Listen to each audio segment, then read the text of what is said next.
Saulo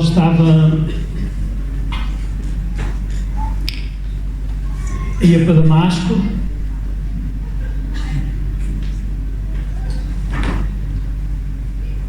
com cartas dos líderes religiosos para, no fundo, prender os cristãos que andavam a espalhar o Evangelho. E Saulo ia todo orgulhoso, todo arrogante. Eu sou o melhor, ninguém me bate na sabedoria que eu tenho. Ele ia todo orgulhoso. E de repente Jesus aparece naquele caminho para Damasco. Saulo cai no chão e durante 3 dias fica cego. Ao cair no chão, todo aquele orgulho que ele tinha caiu também. Ele percebeu que afinal não era nada. Ficou sem ver assim de repente e durante 3 dias. Toda aquela arrogância, todo aquele orgulho caiu por terra. E é um bocadinho disso que eu quero falar hoje e no fundo do nosso coração que nos pode tramar. Um bocadinho se calhar em continuação daquilo que o André trouxe no domingo passado. A Bíblia diz assim: Deus se opõe aos orgulhosos, mas concede graça aos humildes. Deus se opõe aos orgulhosos, mas concede graça aos humildes. Nós precisamos de vir perante Deus com um coração humilde. Eu preciso, e eu tenho estado a meditar durante esta semana, eu preciso vir perante Deus com um coração humilde, porque é facilmente orgulhar-nos, ficarmos orgulhosos de nós mesmos. É muito fácil. E nós precisamos de ter um coração humilde perante Deus, tanto para a nossa salvação, que é pela graça, como para o nosso viver.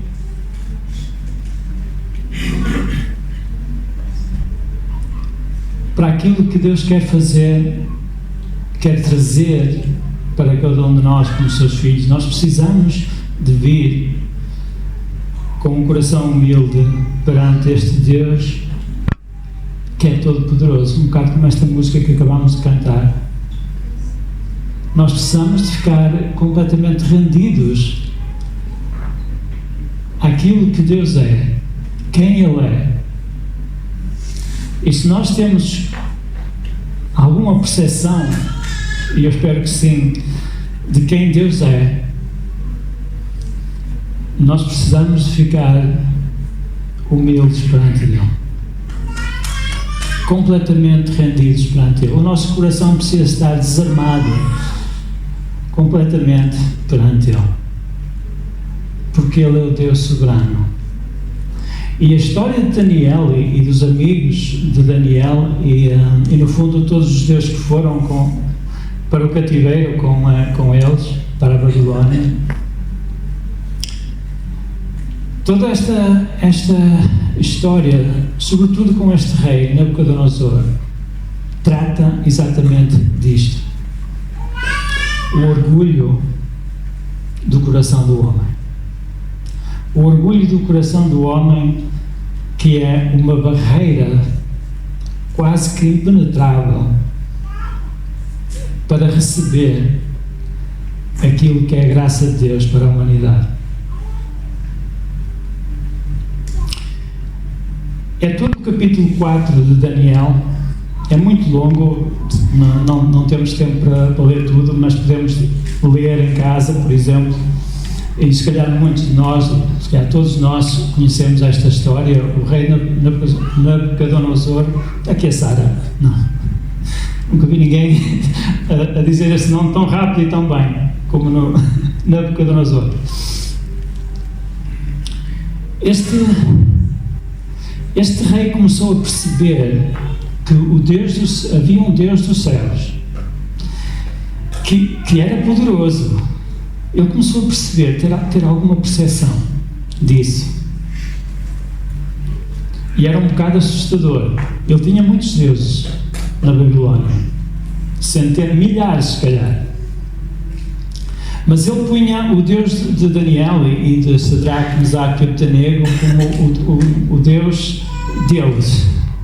O Deus dos céus, como eles dizem, mas o Deus deles. Ele começa a perceber um pouco. Então ele tem um sonho, e que nesse sonho, perante ele, tem uma árvore enorme no meio da terra. Tão grande que toca os céus.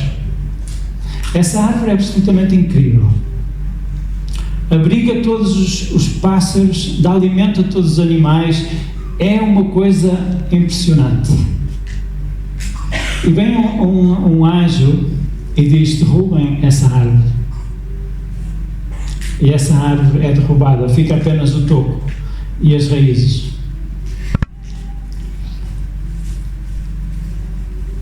E depois diz que ele leva com o orvalho e fica sem entendimento humano.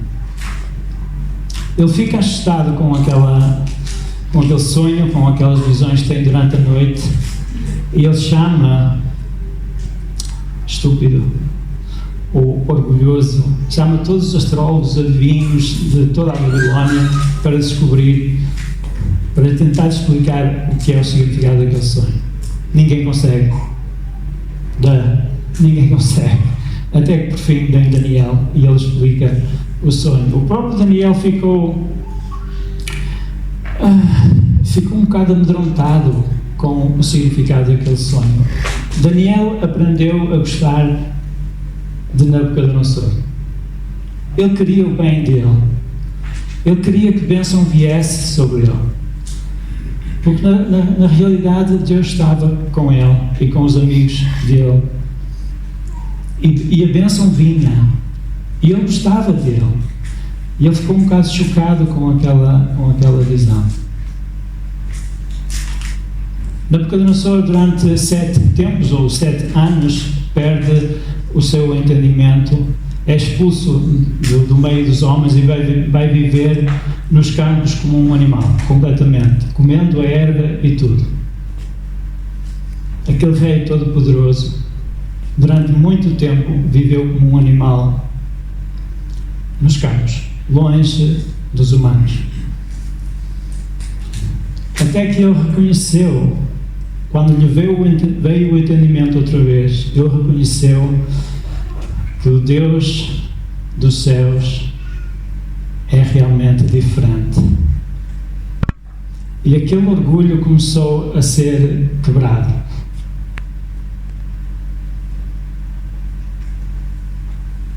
Porque ele reconheceu em parte, mas depois, olhem para isto, olhem para a minha glória, olhem para o meu império, olhem para a minha majestade. E caiu.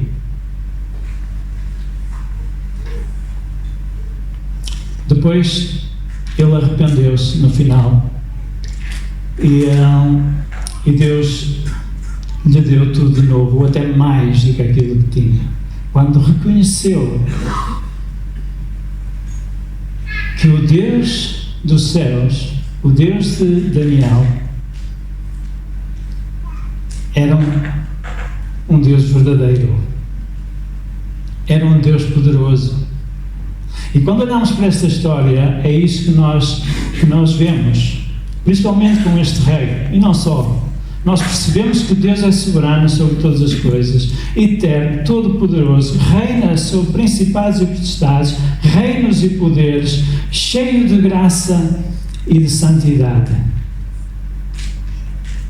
Todos os seus caminhos são justos, todas as suas decisões são corretas, como ele mesmo reconhece no versículo 36 e 37. Todas as suas decisões são corretas.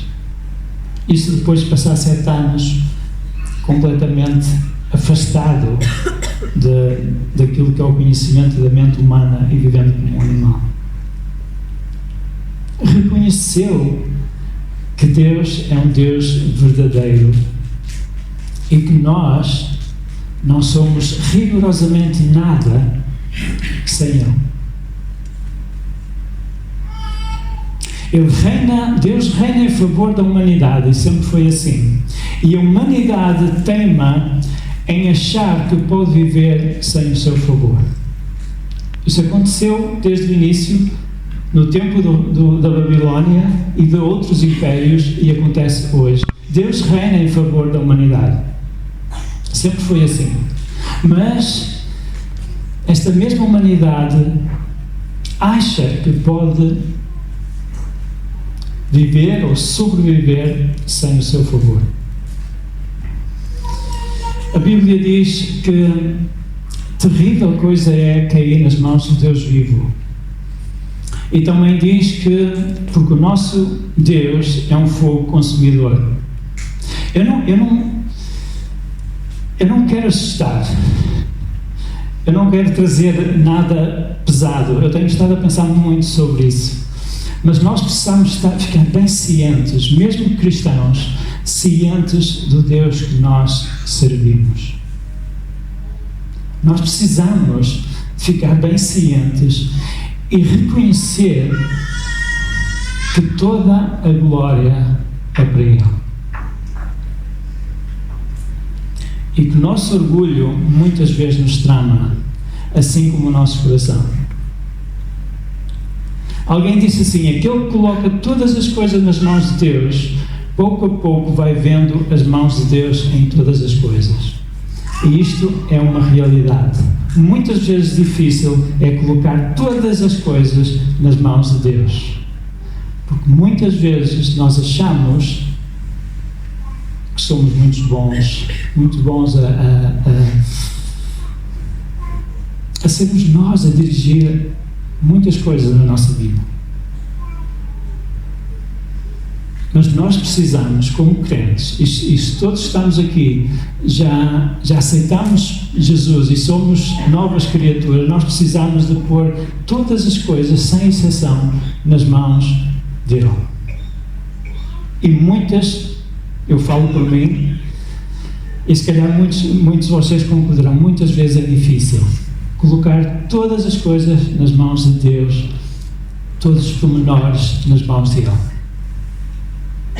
Porque muitas vezes, como já disse, o nosso coração é orgulhoso. E muitas vezes é uma barreira. Um escritor muito famoso diz assim: o coração do homem é facilmente corruptível. J.R.R. Tolkien, Senhor dos Anéis. Eu não descobri nos livros, são 3 livros assim, mas nos filmes estava lá. E é uma frase muito interessante de alguém que, à partida, não é crente, mas ele diz assim: porque o coração do homem é facilmente corruptível. O coração do homem é facilmente enganado perante as situações, perante muitas coisas no nosso dia a dia. É facilmente enganado, é facilmente corruptível. Não era originalmente, ainda tem umas réstias ligadas ao seu Criador, mas com a queda passou a ser corruptível em todos os sentidos. Porquê? Porque o pecado vive mesmo ao lado.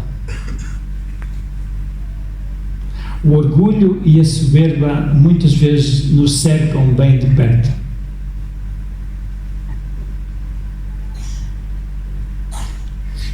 Por isso é que o coração do homem é facilmente corruptível.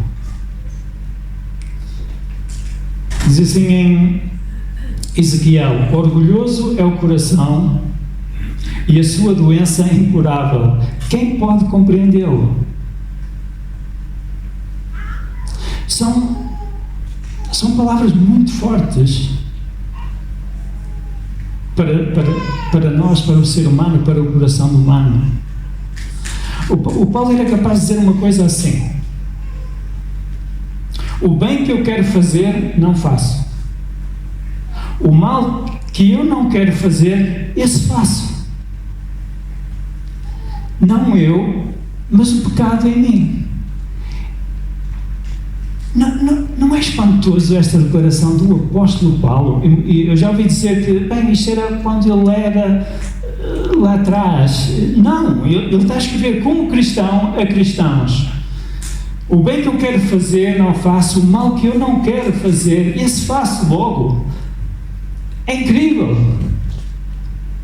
Não eu, mas o pecado em mim.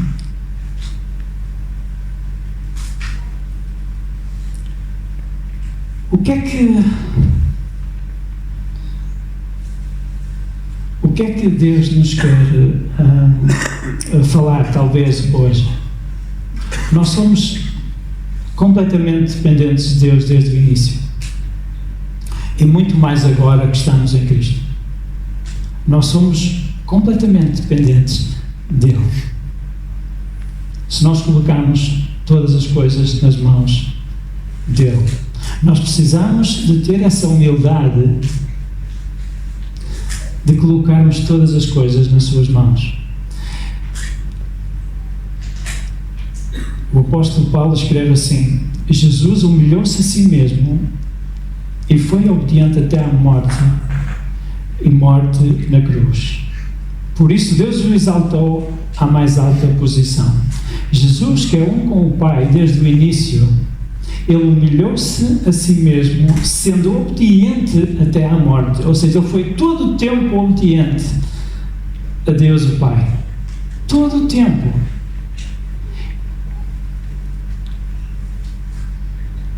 Isto não é extraordinário. Jesus, sendo quem era, decidiu viver uma vida assim. Humilhou-se a si mesmo. Humilhou-se a si mesmo. Isto é muito forte para alguém como Jesus, o nosso Salvador, aquele por meio de quem todas as coisas foram criadas. Ele humilhou-se a si mesmo, sendo obediente até à morte, e morte na cruz. Quando o inimigo diz que, quando a Bíblia diz que o inimigo anda em volta de nós como um leão, à espera para poder atacar, é para crentes que esta palavra vem. Não é para descrentes. É para crentes. Sim? Estão de acordo? Os crentes já estão debaixo das garras do inimigo. O inimigo anda em volta de nós como um leão, à espera de uma oportunidade para atacar. Jesus disse assim aos discípulos: orai e vigiai, porque o espírito quer, mas a carne é fraca. Orai e vigiai. Orai e vigiai. Nabucodonosor queria, mas era fraco. Ele, por um lado, começava a compreender, mas não conseguia. O orgulho era demasiado grande. A arrogância era demasiado grande para conseguir. Sabem, Deus traz em suas mãos graça e justiça. Deus traz em suas mãos graça e justiça. A graça que nós muitas vezes falamos e cantamos não faria qualquer sentido não fosse a justiça de Deus. A graça faz sentido porque há uma justiça de Deus, há uma santidade de Deus. E a justiça nunca teria vindo até nós não fosse a graça de Deus. Nunca. Não tínhamos hipótese alguma.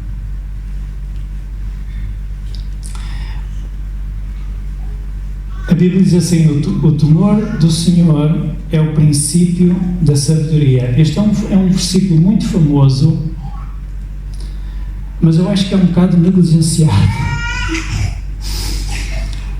O temor do Senhor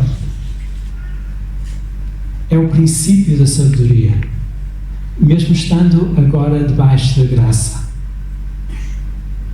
O temor do Senhor precisa estar no lugar certo, todo o tempo, mesmo estando nós agora debaixo da sua graça. Então, nós precisamos de carregar nas nossas mãos a graça de Deus e o temor do Senhor. E ao ler passagens como esta, histórias como esta, nós precisamos estar bem cientes disto. Nós precisamos de carregar a graça que Deus trouxe até nós e o temor do Senhor dos exércitos.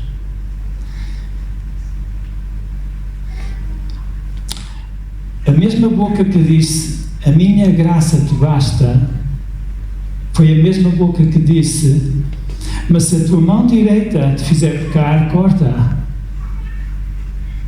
É melhor entrar na vida eterna só com uma mão do que todo o corpo ser lançado no fogo do inferno.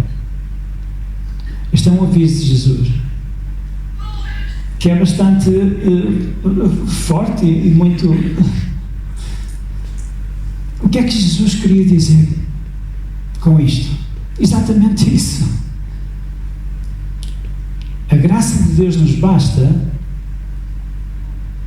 mas nós precisamos, debaixo dessa graça, agir com o temor do Senhor. O que é que pode vir até nós e derrubar completamente o nosso coração? Há muitas coisas neste mundo.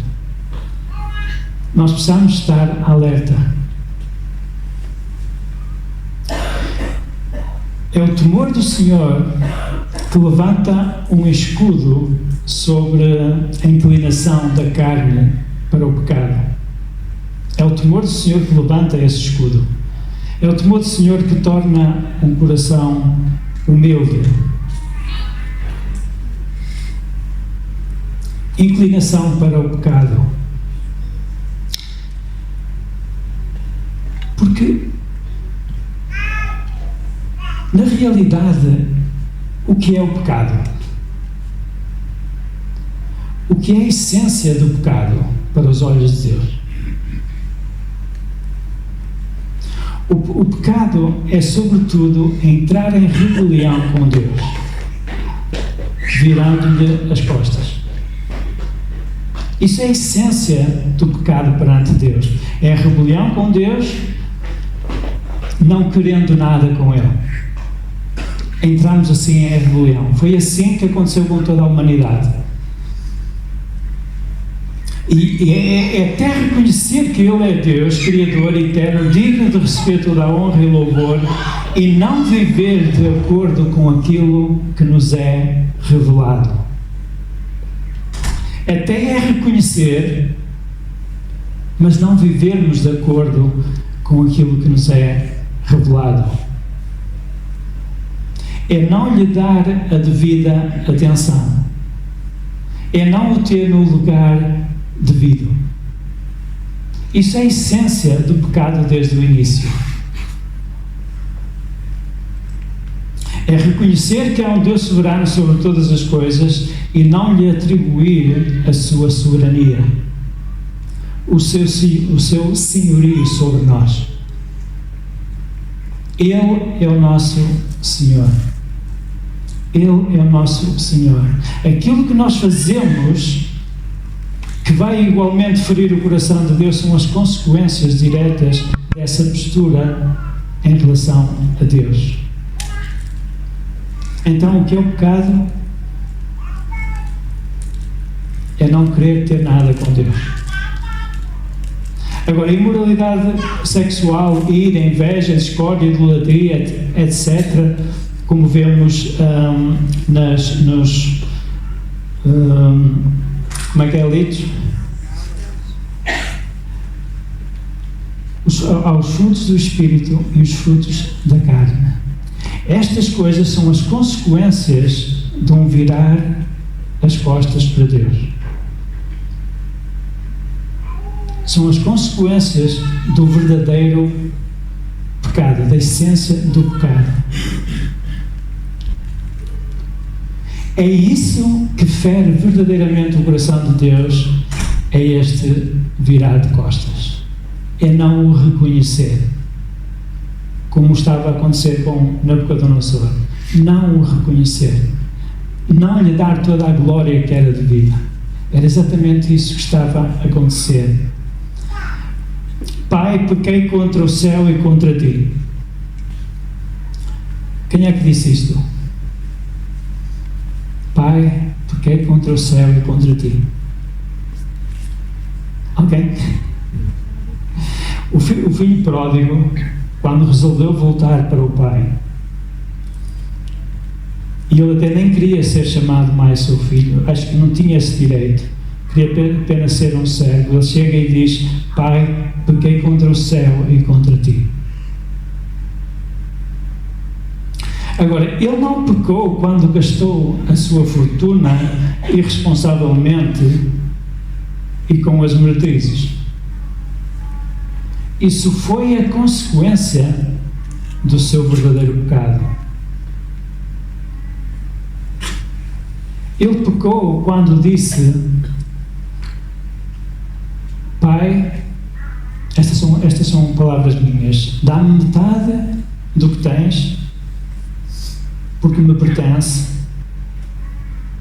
e a partir de hoje esta relação de pai e filho acaba aqui, porque eu vou embora, viver a vida à minha maneira e não tenciono voltar. Isto foi o verdadeiro pecado contra o céu e contra o Pai. Aquilo que ele foi fazer depois foram as consequências disso. Foram estas palavras, foi esta atitude que feriu verdadeiramente o coração do Pai. Dá-me metade dos teus bens, aquilo que me pertence. A partir de hoje, não somos mais pai e filho. Eu quero ir embora, quero ir viver à minha maneira e não tenciono voltar a ver-nos. E sabem, isto não aconteceu na realidade, isto foi uma parábola que Jesus contou. E esta parábola que Jesus contou mostra bem aquilo que é o coração de Deus em relação a nós quando o abandonamos. Isto mostra bem o coração de Deus. Por isso é que Jesus contou esta parábola. É isto que fere verdadeiramente o coração de Deus. Queremos nós, isto é uma pergunta que nós precisamos colocar a nós mesmos, queremos nós e desejamos nós verdadeiramente a Deus? Ou aquilo que Ele nos pode proporcionar? Será que nós desejamos verdadeiramente a Deus de todo o coração? É aquilo que nós mais desejamos? Ou as suas bênçãos? Deus quer nos abençoar. Não tenhamos dúvidas nenhumas em relação a isso. Deus quer nos abençoar. Mas acima de tudo, Ele quer-nos a nós. Ele quer a nossa atenção. Ele quer o nosso deleite nele.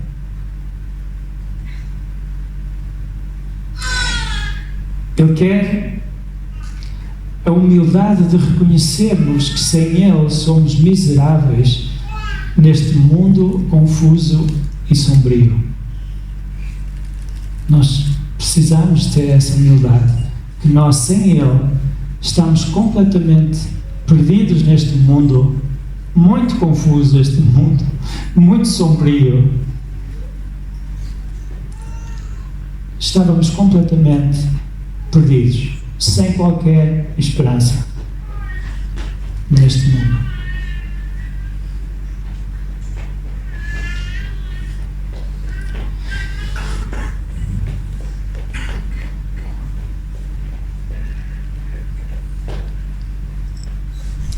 Eu vou pedir para fecharem os olhos, se quiserem, durante alguns segundos, e depois vou pedir ao Lides para acabar. Sim.